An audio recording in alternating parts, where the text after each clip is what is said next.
A while ago, there were all these stories, weren't they, about the British royals and how Harry and Meghan and Catherine and William were FaceTiming, Zooming, by all those royal authors with books that they wished to sell. You know the ones, you do know the ones, right?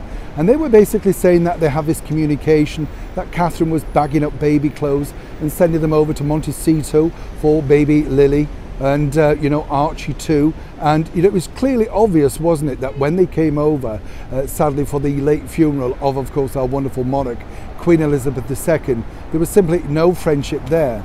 But that's what these particular journalists were trying to push forward, that everything was fun and rosy in the garden.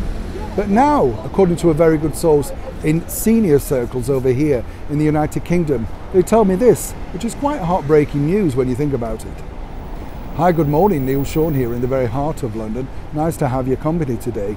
A lot of people would say that these are very cruel updates that Meghan Markle reveals on her podcasts, her archetypes, whatever. Because what we're getting, of course, is these little sound bites from Meghan about, what she's doing, her life, all of that sort of thing. And in particular, the grandchildren of our King, His Majesty King Charles III, and of course his Queen Consort, Camilla.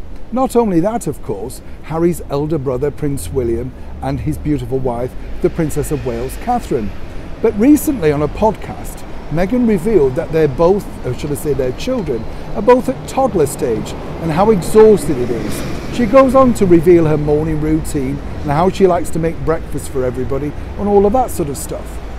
I've been told by a very good source that simply there is no communication. So this sort of story about them, sending out pictures and this is what Archie's school uniform looks like, or, the toddler group that he goes to looks like.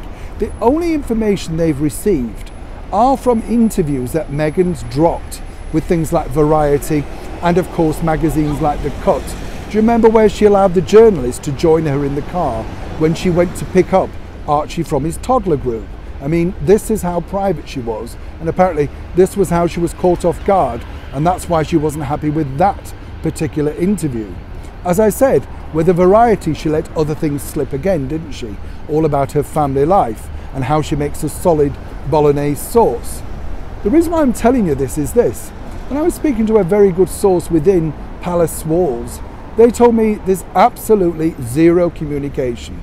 Prince Charles has not seen really anything of his other grandchildren, Archie and Lily. So for these people to keep pushing this narrative that they're sending packages over there and Christmas gifts and Halloween messages is simply, according to them, and as ever we have to say allegedly, not true. But it's a good story, isn't it? And particularly when you're trying to rebrand yourself after such negative PR, particularly about those bullying claims that will simply not go away. But is this working with the wider public? Well, apparently with the Generation Z, they do believe it. But elder people truly do not believe this particular narrative that Meghan is simply now pushing forward.